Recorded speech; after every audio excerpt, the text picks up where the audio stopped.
How was it? Well, I played good. That was amazing. Oh, had to cancel your set. I got you on for tomorrow. What? So you didn't make no money? All right, I need that cash, man. I really need it. All right? As in right now.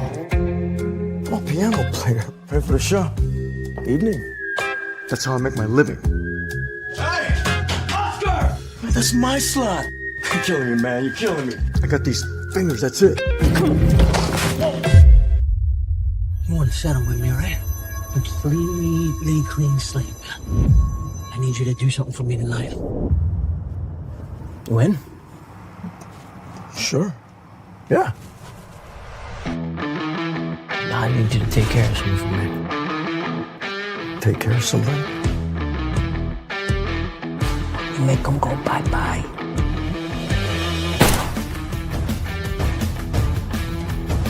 Hey, just go to the address. You walk in there and you kill them. Boys doing all right tonight? Man, I'm not criminal. Here to buy a gun. Just crawl out of those bushes. Yeah. Hope you don't mind me saying so, but you look like you've been in some trouble. It's a rough night so far. Taxi! Oh, What do you have planned for the rest of the night? something I gotta do. You did. So I'll carry dead weights. I need this gig, Oscar! Enjoy the last show, pal. Jerry, I'm gonna head over there. And I'll do it.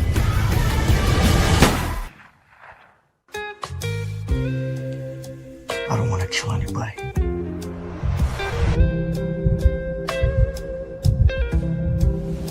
I think this world is a beautiful place.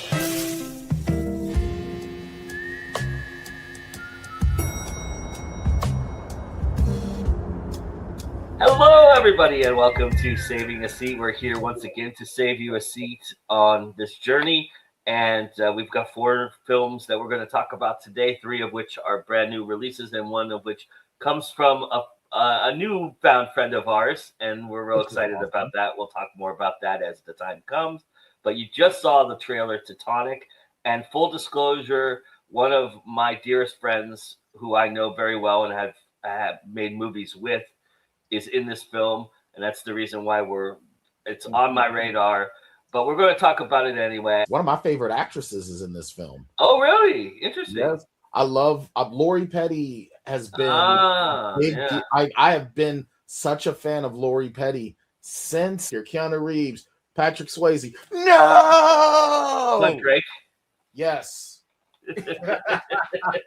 Yes. Which is probably one of her best roles. I would say it's up there, but I think her as Kit Keller in A League of Their Own is probably for me her greatest film. Yeah, because it showed her physicality and just how like intense she can be. But also showed a lot of her drama range because she's the one who kind of throws a monkey wrench in everything, kind of. Right. Absolutely. She's funny in that. She's very dramatic in that. And I really enjoyed her in Orange is the New Black, which was really, really good. So her portrayal in this is kind of in that same vein. Yeah, it's minimal at best, though. Very minimal, but it's almost like that film that we watched last year with You talking about Molly Ringwald? Yes, where she was only in it for like 5 minutes at best. Look, when you get Lori Petty in there. However, I will say Lori Petty plays a role in this movie where Molly Ringwald has nothing to do with that movie whatsoever. Yeah, other Molly than Ringwald, toxic boyfriend in the picture. Yeah, Molly Ringwald just had nothing better to do that day, and they're like, "Hey, you want to be in a need a movie?" paycheck. Yeah, where Lori Petty's character is actually super important to this film. Yeah, and I'll tell you what, man, your buddy, I'm sure he's a nice dude, but watching this movie, I legit wanted to introduce him to Lucille. But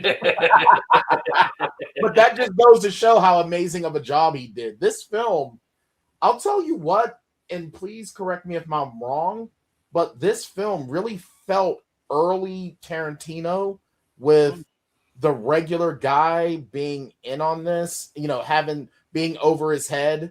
It's the grit, of the look, this looked very 90s to me. Mm. As far as the grit, the look, the attitudes, the casual smoking. You don't even see that in movies nowadays. Right. I wrote reverse engineered Training Day. That's what I wrote. Yeah, I mean, I can kind of see that if your cop isn't as smooth. Right. Well, and the other guy's not a cop. That's why I said reverse, Yeah. I mean, Well, and he's really not anything, to be honest with you. He's not even a criminal. I mean, he's a scumbag, but he's not a criminal. What's cool, what I liked is that it's not, we don't know for sure because it's said, but there's no payoff to it, which leaves it all the more, which I really enjoyed. I love unreliable narrators. I think it really makes a story even better because it makes you have to think. Yeah. And this film does that. I agree with you. I think there is something to the look of this film. Also, the sound. The sound is really excellent in this movie. You have all this jazz in the background, but you also have incredible Foley art here where glasses are breaking and things are moving around, and he has to move around in shadows, and you hear little footsteps and things like that. Very well done in all of that. And I know that's nerding out a little bit too deep, but it really matters when you're watching a movie like this. There's things happening in the shadows that you're not aware of, and then when it happens, you go, "Oh, that makes sense why it happened." Right, right. And from just like a plain physical aspect, I really hate when movies are so dark you don't know what's happening no matter what. Mm-hmm. Now, I watched this film on my computer monitor. I did not watch it on the big TV. Mm-hmm. But I'll tell you what, I felt like I was watching it on the TV. The look of the movie was really good. And as you said, the sound as well. Everything worked together where all of your senses are involved. You can feel the night.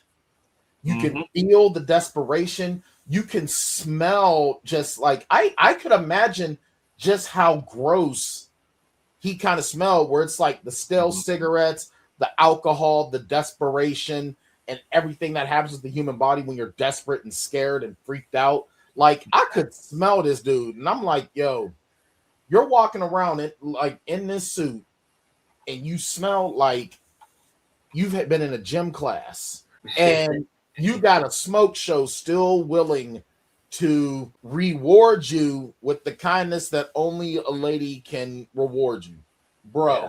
My friend, his name is Jason Cobiello. He plays the antagonist in the pseudo antagonist. There's a couple antagonists in this movie, but I really have to give a lot of credit to Billy Blair because I think Billy really holds this movie together. He's in every fucking scene in this movie, and what I love about his character in particular is that he never loses that aw shuckness of not knowing how to be a criminal correctly, and it he grows and he expands and all that. You get the character arc, right?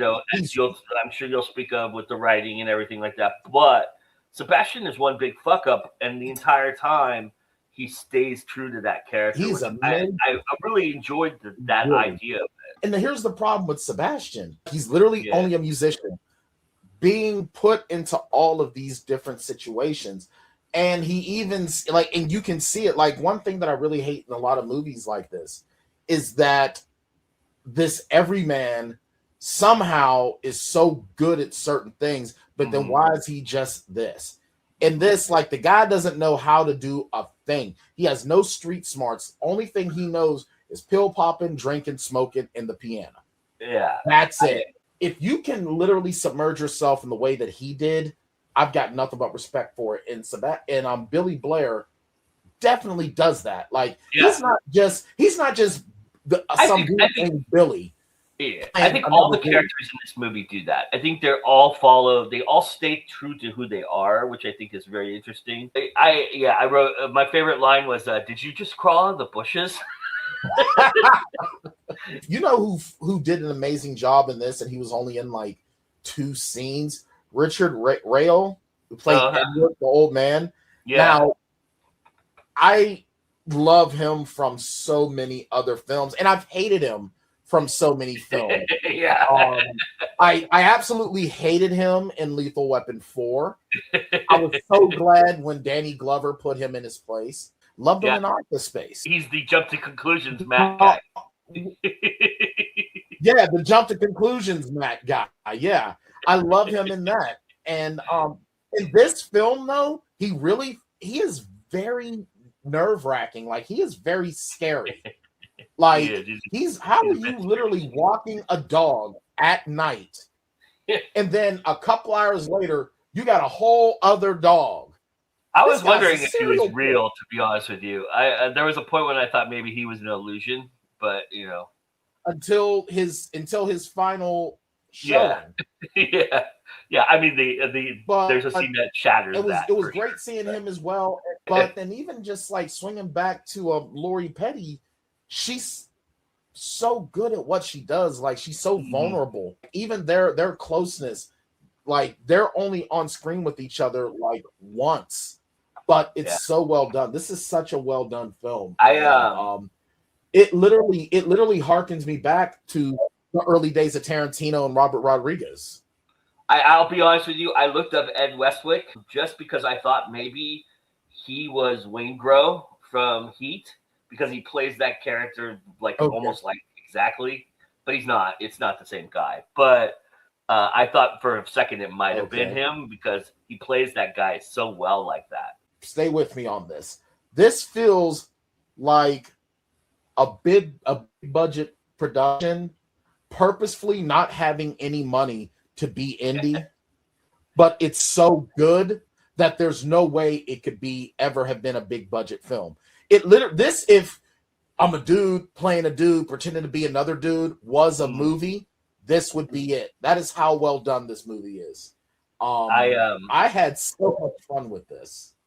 There's a couple cool shots to nerd out. My nerd out moments. There was a cool shot at the end of the hallway where it was all different colors and he was walking through the hallway. All the shadow stuff is really well done here in camera work. I will say though, we didn't. For me, the first 10 minutes could have been cut from this movie because it was pretty superfluous, in my opinion, and we didn't need all that setup. I think we could have started right from the bar and been fine. And from that point forward, once Sebastian gets his marching orders, from that point forward, this movie really hums. It really does. But and I understand your point, but I love setup. Like, for me. As long as you're not setting up your story and now we're 45 minutes in and you're still setting it up, I'm fine. Yeah. Look, if your setup to the overall story takes you 5, 10, 15 minutes of movie time, I'm okay with that. That doesn't bother me. But you're right. You could have gotten the feel that this guy is a down on his luck alcoholic pill popper inside of 2 minutes. Yeah. But I think that it just goes to show how strong Billy Blair is as an actor, that it wasn't boring. True. And you got to give Jason some credit, too. Jason Coviello really helps. I'm mad at him. I am so mad at him. But yes. I wonder where they found the one place in the world that still has a payphone. I know, right? Look, I was in downtown Pittsburgh I was at the car show a couple of weeks ago, and I had to walk about like 5-6 blocks to get back to my truck. Yeah. I did not see even the hankering maybe look of a payphone. Right. Okay? Where did y'all find a payphone? It needs to be protected at all costs. I did wonder if it was going to go comedically, like maybe like a Can't Hardly Wait kind of idea, or a Super Bad kind of idea, where they're just one thing after another. They're on a mission for one night, and everything just happens. But it didn't. It stayed true to itself a little bit, which I appreciate, and for that I give it kudos. It's a really great film. I don't know. We've got so many good films coming up, and so many things we're going to talk about. And one we just talked about, and then one we're about to talk about, that are really skewing my list already. So I don't know where this falls right now. Me it's either. On the cusp, but it's really good. I have no qualms about it. Yeah, this is a great film, beginning, middle, and end. There are still going to be parts where you're going to chuckle at, but it's not even. But even the laughs are not like. Yeah, they're uncomfortable laughing, really. Right. You almost don't want to laugh at it. Right. Yeah. So, and you're right, and kudos to you on that for the Superbad or Can't Hardly Wait reference. That was exactly it. Clay, it is a peculiar sensation, this double consciousness. Don't you see? About what he was feeling. If you talked more, we could have avoided all of this. All I have to do is just talk more for you to not sleep with another man. Would it make you feel better if you did it too? Hello. Do I know you? You think I'm exciting, right? Would you like to be down with me?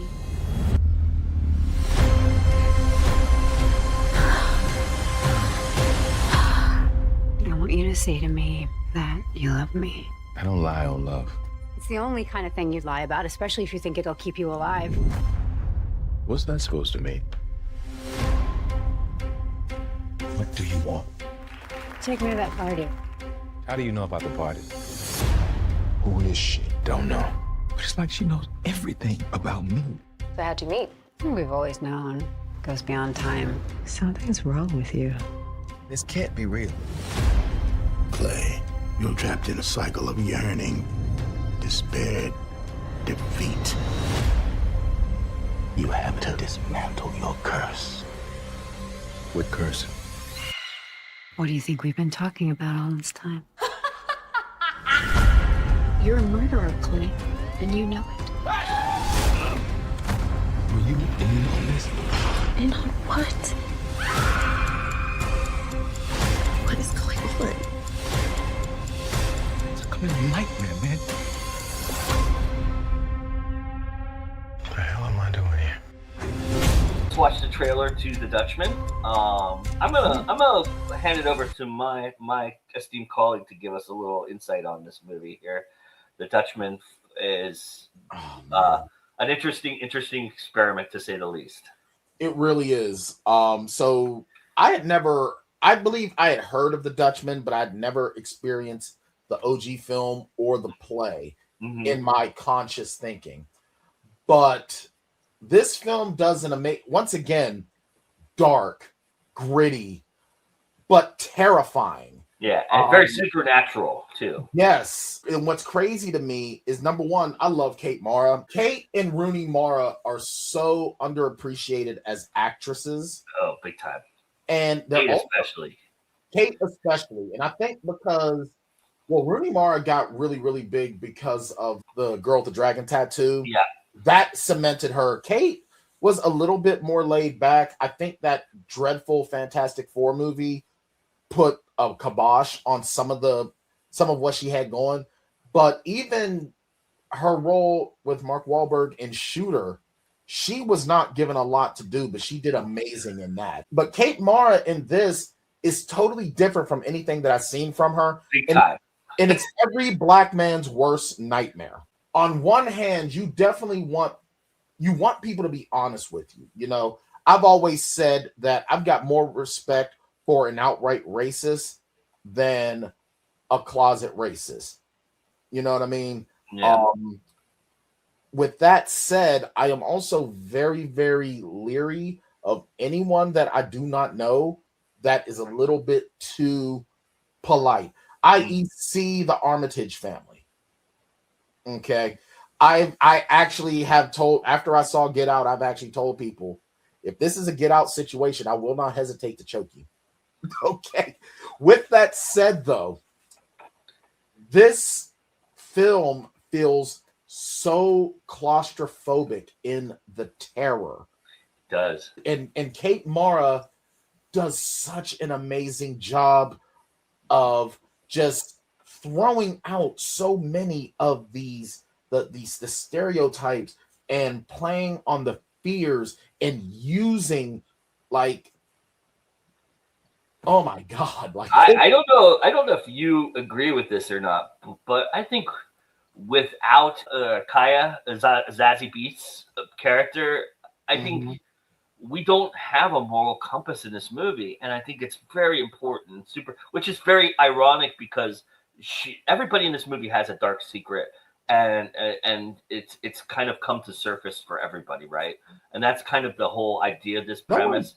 Everyone has done, like, Kaya isn't like she did something terrible to Clay, our main character, but she's kind of worked through it, right? She's kind of worked through it, and the thing is, what's amazing is that it's almost like, let's just say, for because I don't want to give too much away, but let's just for those watching, let's just say Joe and I have a conflict. Joe did something absolutely wrong to me, and he comes to me and he apologizes. He's upfront with it. He apologizes, and I say, you know what, Joe, I forgive you. Let's move on, because again, forgiveness does not mean that you absolve. It means that you're releasing your feelings on the situation so you can move on. But if I decided to go the traditional route and say, I forgive you, we will still be friends, but I keep using it against Joe because I can't let it go, that makes me the asshole now. Yeah. And that's what we're seeing in this, which is amazing. It's so well done. And then Lula, Kate Mara's character, it's almost like she is just looking at every single insecurity Clay has from his blackness. And that's still something that many black men to this day, we still fight with the challenges of our blackness. And she pushes those buttons because it's obviously a soft spot with him. Mm-hmm. And then he hasn't never dealt with. He's never dealt. I mean, I might be giving too much away here, but he's never dealt with any of this, and that is what this movie's about. All of his insecurities are things that he never properly dealt with, and because also as black men, we don't do that. Right. We either are or we aren't, and we keep it moving. We got to stand on business because a lot of the times we don't have the ability to face and blah blah blah, because we got to keep going. Well, and a lot of this is about the assimilation, right? It's the assimilation. And that's what the original play is about as well. Yeah. It's an allegory for the assimilation of black people coming into white culture. So let's talk about how incredibly meta this movie is and how fucking awesome that is about it. Well, first off, the very first thing that if you don't know this, who the author of this play is, Stephen McKinley Henderson, who is just a fucking awesome actor who's been. He is amazing in everything he is. I mean, he's fucking amazing in Dune, and it's just incredible. He's also amazing in Fences. Oh yeah, he is in. He was in the original play. He was also in the original play. Yes, he was. So he stood and shared screen and shared stage with not only James Earl Jones, but then he's on screen with both Viola Davis and Denzel Washington. Yep. And it's like, this man should be so much more appreciated than he is. So he plays the author, which is the truest meta right off the bat. And then the play gets invoked into the storyline by meta methods. Right, because he's the author. He's the author. Yeah, I mean, we can give that away. I don't think that's a spoiler. Well, he's a therapist that gives him he brings it up to him. So therapist is a stretch, but well, they start out in that situation. I'm going with the I'm going with what's on the nose as well. Okay, yeah, sure. That's what you're gonna do when you first watch it. It's right up your nose. Then the ultimate meta, which is the movie, the original film in 1966, plays on the screen as Clay is dealing with shit. That is another meta moment here that I marked out for. I just think that's one of the greatest things I've ever seen on screen. I love that. I love how real life and artistry are meeting, and the artistry is what's causing the real life to mesh. It's just, that is so incredible to me. It really is. Somewhere in the multiverse, Deadpool is like, oh! Right. Here's the greatest thing about it, right? with movies like that, where you have that meta moment, like with Deadpool and stuff like that, there's a breaking of the fourth wall. The fourth wall never gets broken in this movie. No, It does not. And that is impressive. That is a hard thing to do when you have a meta moment like this, right? So absolutely. And this is it's what's crazy about it is that the way this is done, like they could have done so much with this. And they kept it so grounded, and the way it was grounded is what made it so scary. Yeah, like this is terrifying. I think if Andre Gaines is the writer director of this, and he deserves a lot of credit for absorbing this material and putting it back together. But was there a part of you, just this is me maybe, that felt like this was an M. Night Shyamalan movie at some point?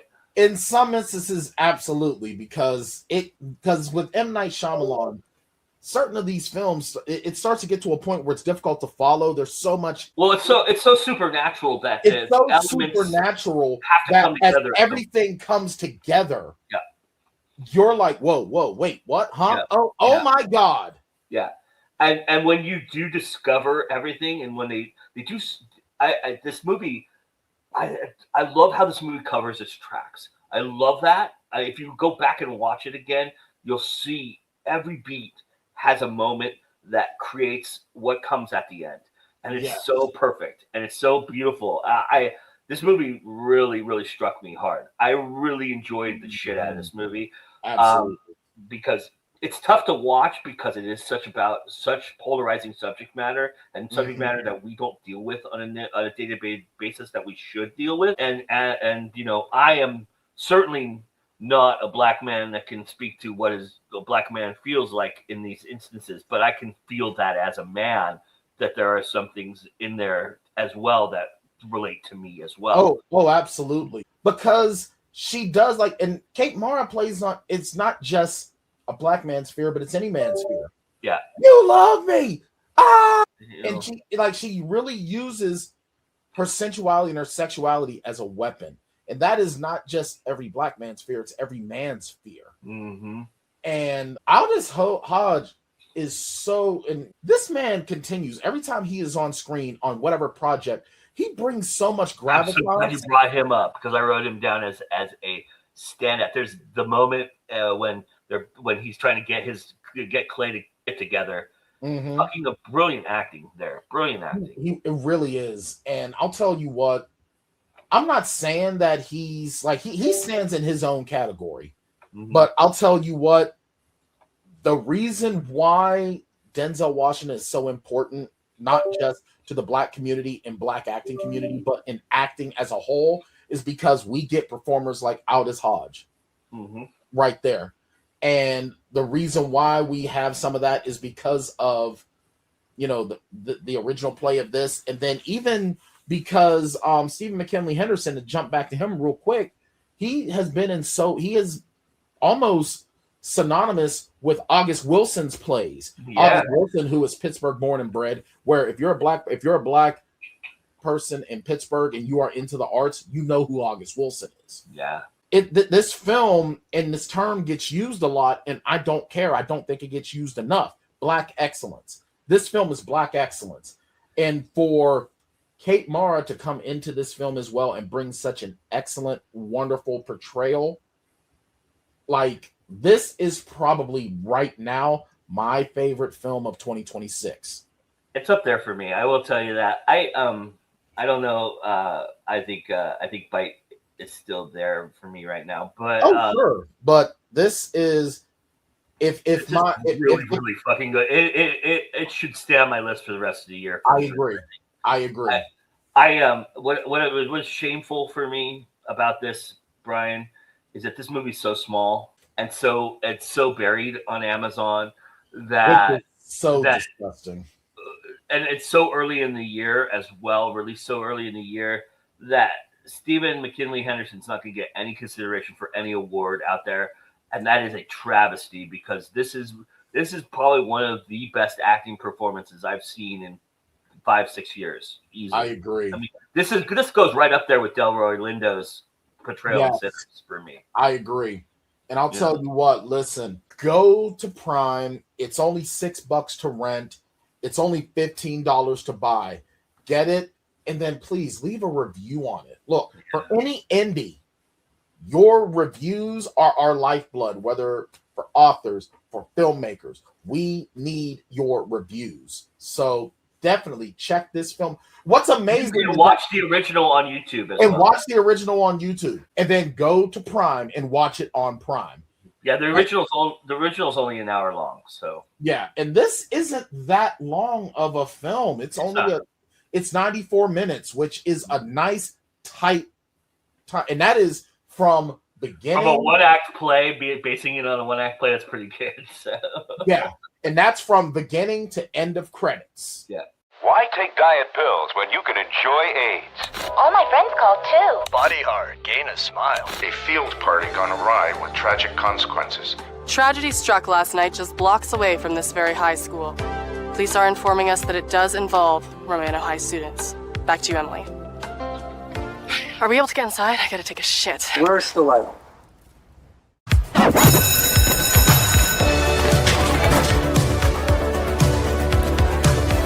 How are things going with Deb? They're going. Still no kiss, huh? No. Maybe tonight. Next time you're late for my class, it's detention. Are you coming to the party tonight? If you're there, I'm there. Now, I don't want to catch you kids doing anything your parents wouldn't be proud of tonight at the party, okay?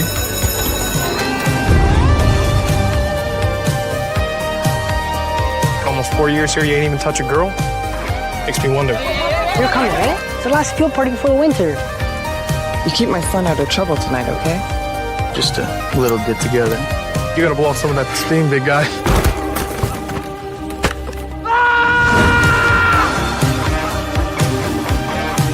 Keep it up, Mr. Marino. You're gonna get detention. Be a gentleman. Don't worry, no smoking, no drinking. What are you gonna do when the party's over? Trust me, I'll be fine. Reports are coming in that the Berlin Wall has fallen. So what now?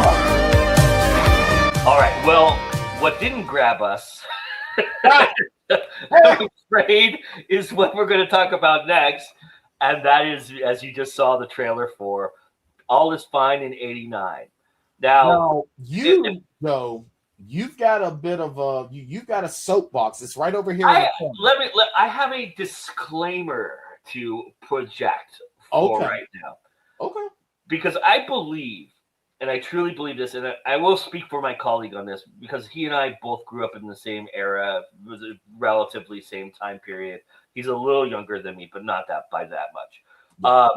We're going to be super unfair to this movie. We just are. I will say 95% of it is authentic. Why you have a Starbucks iced coffee and a Live Strong bracelet as a jelly bracelet, I'll never know. But I get it. You're an indie film. Maybe that's all you could get, and that's. I think the iced coffee was a huge mistake. But that, other than that, the authenticity in this movie is very, very well done. Spot on. That Starbucks thing, that was definitely up there with the Game of Thrones Starbucks. Yeah, it felt so out of place and so weird. And then when I think you cut to her and you see her wrist and you see it's a Live Strong bracelet and not, it's supposed to be a jelly bracelet, I think. But, I don't know. But I just think that was a mistake. But look, mistakes are made in movies. It's fine. And especially indie movies, you have to make compromises sometimes, and that's just the way it goes. But I will say, the look of this film, the feel of this film, the dialogue, all of the certain things that happen, other than I don't think that anybody could smoke in a doctor's office ever. Secretary smoking in a doctor's office was weird. But that was odd to me as well. But the cars, the clothing, the speech patterns, the look of this film, even the dusty look of this film, spelled 80s. And very 80s. Kudos to the filmmaking crew for that. I definitely felt like I was in a time. I felt like someone took me in the time machine. The haircuts, even in some instances, the pseudo segregation. Mm-hmm. Because when you and the stereotyping, absolutely. even when you did have like black students around white students, it was only because they were on the same team, but they would interact, do their thing, but then go back to their crew. Mm-hmm. You know, this is a film that it feels like a lot of different things. Yeah, There's so many homages. that's where I was going for There sure. are so many homages. Yeah, listen. Now, go ahead. Right from the beginning, the Beverly Hills 90210 intro music, very cool. I love that. I like that 80s. I love there's early 90s references to music. Fast Times in this movie. There's references to Degrassi, but this is the problem with this movie. It's a reference-filled film. It doesn't feel the authenticity of what we felt like when we sit. It makes me wonder, right? It makes me wonder if I saw this film in 1989, how I would feel about it. That's where I am really struggling with this review at, because it's not a bad film. Well, okay, it has some writing flaws. It has some writing flaws. It has some weird looks to it, and really truly no direction as far as what the plot is, and the ending really muddles that even further. But I was really, I said that as well. This film really felt like it wasn't about anything. You're right. But that being said, when we watched The Breakfast Club, when we watched Fast Times at Ridgemont High, when we watched movies that spoke to us as who we were at that moment, there's a different feeling. Degrassi, there's a different feeling for that. There's a different nostalgia that doesn't exist when you go backwards and try and capture that to a new audience. There's nobody I don't think any kid of this generation is going to be bedazzled by what the experience of the 80s was from this film. And that is where I struggle so deeply with this, is because I'm looking at this going, in 1989, if I had saw this movie, this movie might hit my radar as something I really, really loved, you know, because it does capture those moments. It does not choose which direction it wants to go, and that is the problem. But you know, because it couldn't decide between being Degrassi or Dazed and Confused. It just couldn't. It just didn't have that ability to do that. But it tried to do it. It tried. Well, see, it rings hollow to me, and that is where I struggle. And to be honest, and I'm not saying this to the filmmakers at all, that you needed to come correct to us because we lived in the 80s, and I don't know you, so I don't know if you had this experience or not. I'm talking to the filmmakers in this respect. But and there's nothing wrong with your film in terms of the look of it, the authenticity. You guys did a really good job. My favorite line in this is when the girl is complaining about what she's complaining about, which is what we thought about in the 80s, which is winter's coming and we have nuclear war. What am I going to do with my life? Right? Yeah, because a really great moment. For those of us as kids back in the 80s, we thought that the nukes were going to fall any day. Ozzy Osbourne wrote a fucking whole album about it, right? Yeah. 1989. Our biggest worries throughout the mid to late 80s was war with Russia, nuclear. Every movie, every action movie, literally, you are not mistaken. It was America versus Russia. Yeah. It was always G.I. Joe is an allegory of America versus Russia. Why do you think acting in this movie is really good too? I will give the actors a lot of kudos. They really brought it. Everything in this movie is such a throwback to the 80s, and we already talked about it, but we had the geek, we had the cool guy, we had the jock, who, whenever we would see movies with jocks being overly aggressive, as we got older, it's like, wow, you're compensating for something. Yeah. Homophobic or Yes, you're outright and overly homophobic because you're hiding something. Yeah. But then you also start to see their stories as to why they are the way they are. Yeah. Which I thought was really, really well done. But I'll tell you what, I mean, now my thing to this, where you're wondering, would this have resonated with us as straight Gen X versus late Gen X Zennial? You being straight up Gen X because you were in that early 4-year pattern. Me, I'm toward the end. Yeah, I would have been a sophomore in high school with this movie. Yeah, when this I was 10. I would have been 10. So, but that getting us thinking about it is exactly the point of a good movie. Sure. You should have us, if you are going to do a period piece, and it's a period that some people like us are going to be reviewing, not only should we have that nostalgic feel, but then we should be thinking, how would we look at this through our younger lenses? Mm-hmm. And for me, this is so well done. That is what makes me happy. Every time, with every word that you were saying about it, I'm like, yeah. And then I'm like, and that's what this movie was supposed to do, in my opinion. Yeah, it's just a shame that it didn't follow itself in terms of creating an actual story. This felt like more of a movie that was trying to time capsule a period of time and not tell a storytelling fictional story. Right. And it also hit a lot of points where movies back then that were like this, they left the ending to your interpretation. This film does not. No, it doesn't.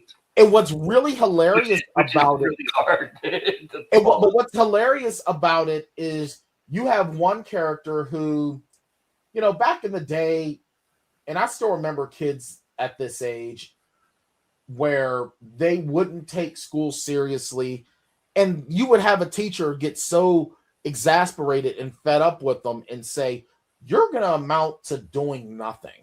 Yeah. You're going to, you might as well get ready and work fast food the rest of your life, or pump gas the rest of your life, you know, and you start to see the consequences of that night taking place. You also see a lot of, because it just felt so out of place. It felt so weird about all of it.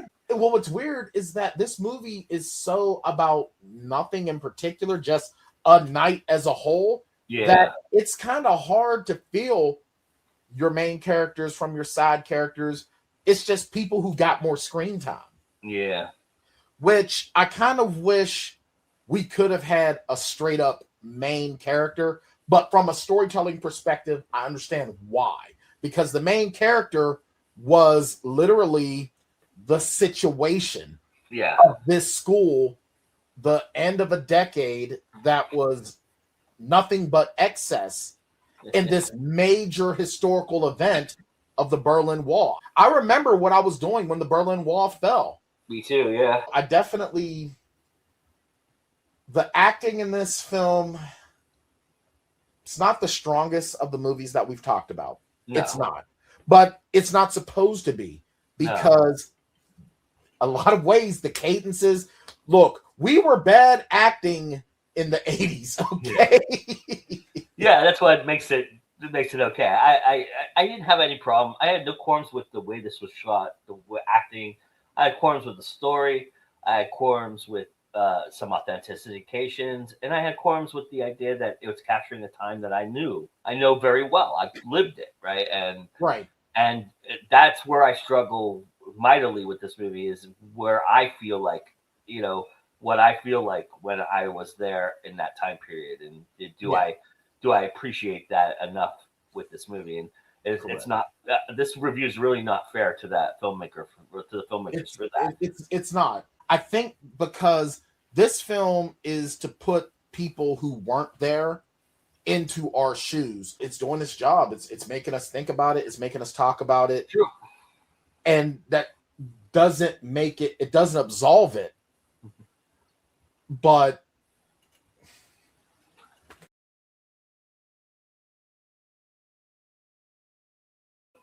we had the distinct pleasure, Brian and I, to interview a fellow filmmaker who created what we believe was our favorite film of 2025 in Greg Corpore.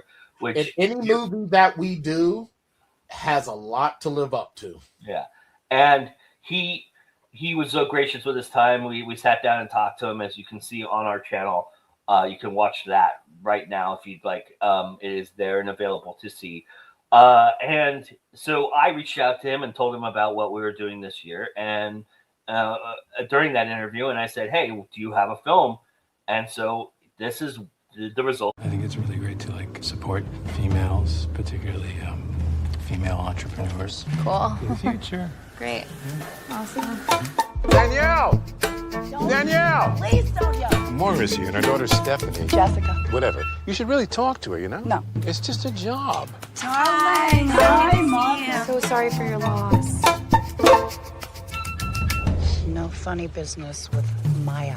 Thank you. You think everyone that's bi is experimenting? You have zero gaydar. Excuse me, kid. I lived through New York in the 80s. My gaydar is strong as a bull. You can't just like show up to like the after party for a Shiva and like reap the benefits of the buffet. She lost so much weight. Yeah. You think she has an eating disorder? I was trying to major again. Sweetheart, feminism isn't exactly what I call a career. It's not my career, it's a lens.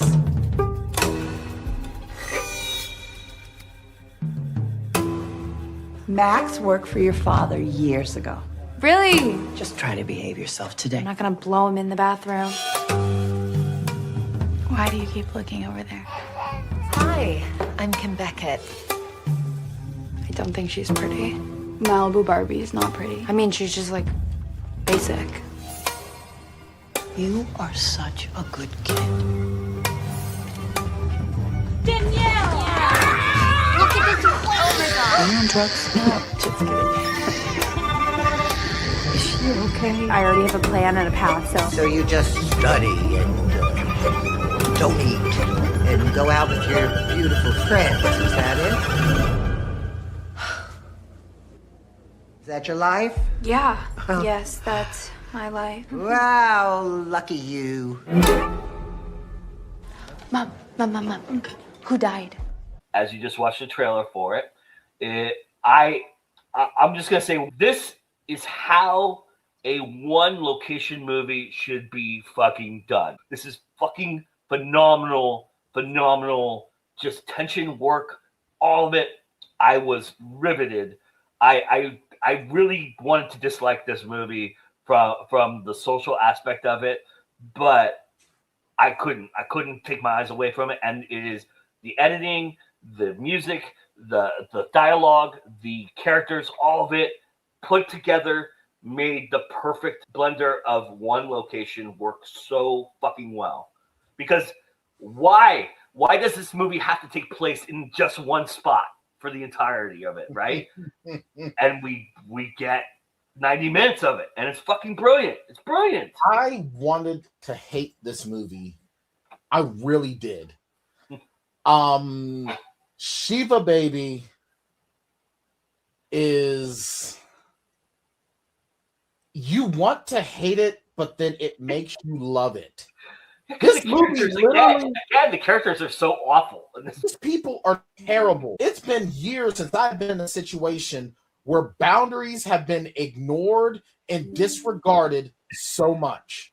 Like, this film brought back so many irritating ass memories of a lack of appreciation of my autonomy, of my early adulthood, and talking about me as if I'm not even fucking there. Right. And this film not I only relate to this so hard. This movie does it all and doesn't give a damn about your feelings. It does and not. I think that's what made me laugh, because I'm like, you people are assholes. Right. I mean, the violin, the scratchy violin when he pulls into a close-up shot and then it pans back and forth between the people. It's filmmaking 101 that you just don't see anymore. People don't appreciate, and you really think about it, it's the most tension-filled moment in a moment that doesn't need any tension. It's just stupidity, really. Right. So Emma Singleman created all this, and it's fucking brilliant the way she maestroed all this. What's hilarious to me is that you're expecting the comeuppance to come, and they never do. Yeah. It's just a constant level of being uncomfortable. And you gotta love the dad bringing them all together, making it even more uncomfortable. And I know, in this beat ass van, and it's like, bro, don't nobody want to ride in this damn thing. Like, oh my God. Like, this movie, I relate to this so well. Look, I'm not Jewish, obviously. I've had Jewish friends.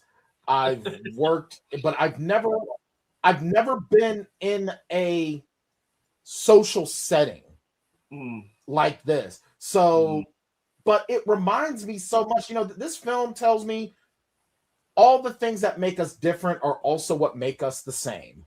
Yeah. Because listen, if you're watching this and you're Jewish and we talk about this movie, you start to have like memories of, you know, your grandparents, your parents, family members and stuff, just making you feel uncomfortable like this. Guess what? It's happening in black families too. Sunday cookout, church, funerals.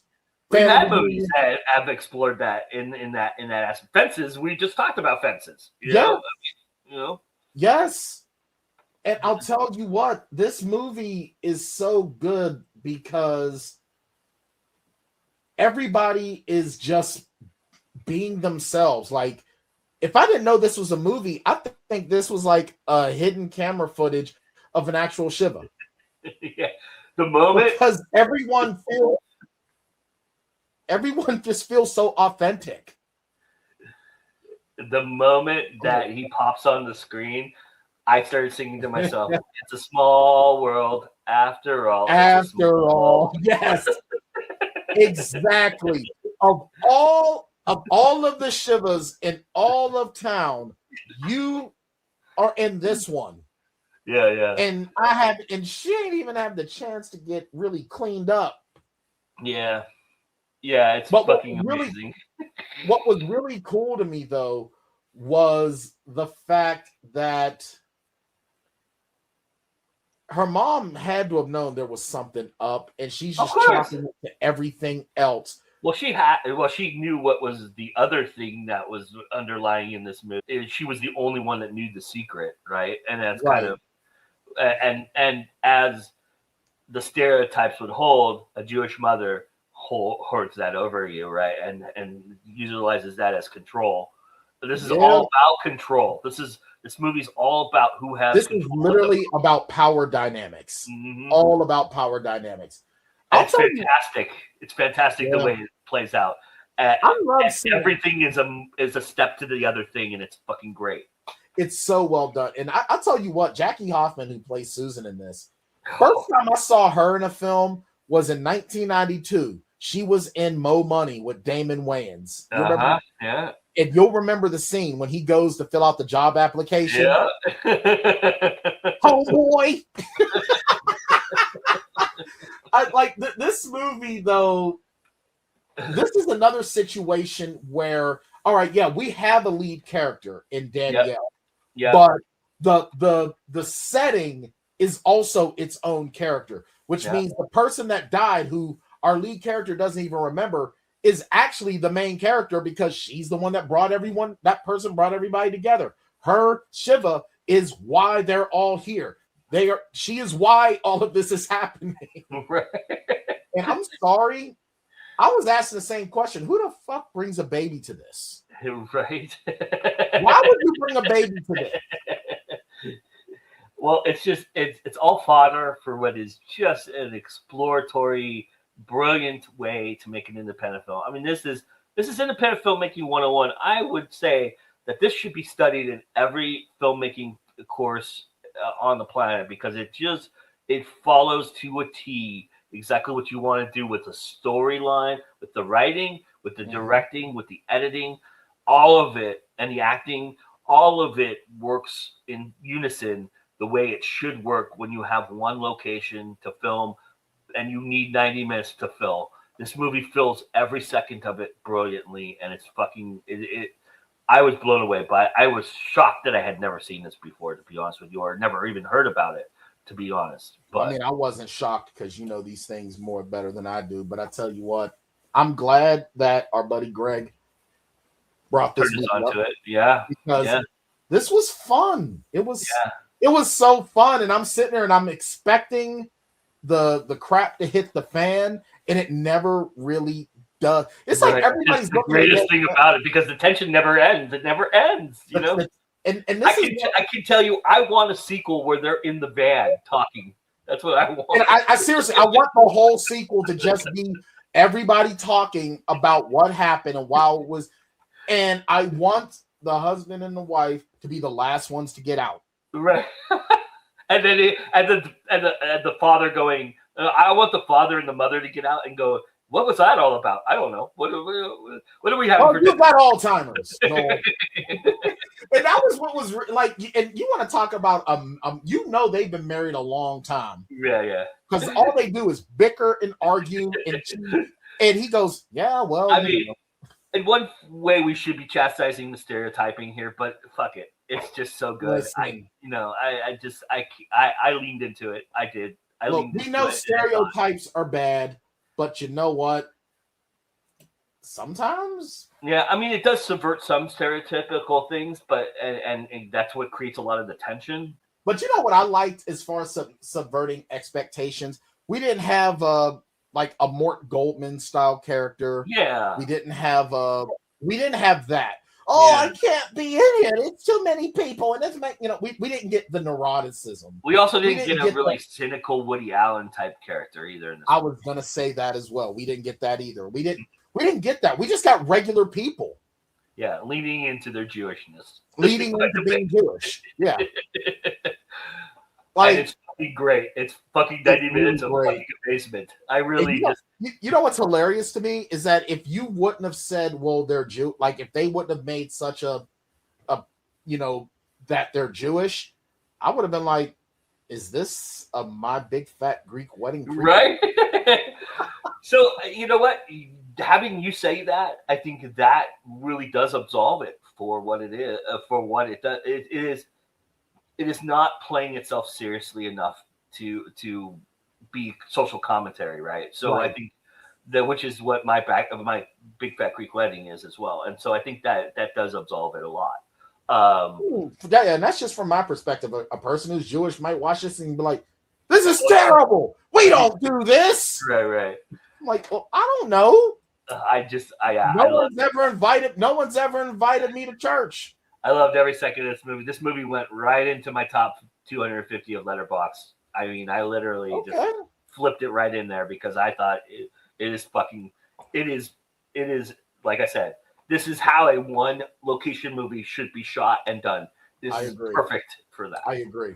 Thank you to Greg for suggesting Shiva Baby, and everybody go out and check out Don't Tell Larry. It is free on Tubi. Yes. You have no reason not to see it now. It is fucking free on Tubi. Yes, I know you have to deal with commercials.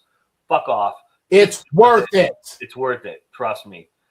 Go see Don't Tell Larry. Please go see it. It's a fucking great movie. And thank you. Thank you, Greg. Thank you to everybody. And thank you, Brian, for another great way to sit down and talk about movies. I love it. And I love you and everybody out there. And why, Brian? Because it's always time to go indie now.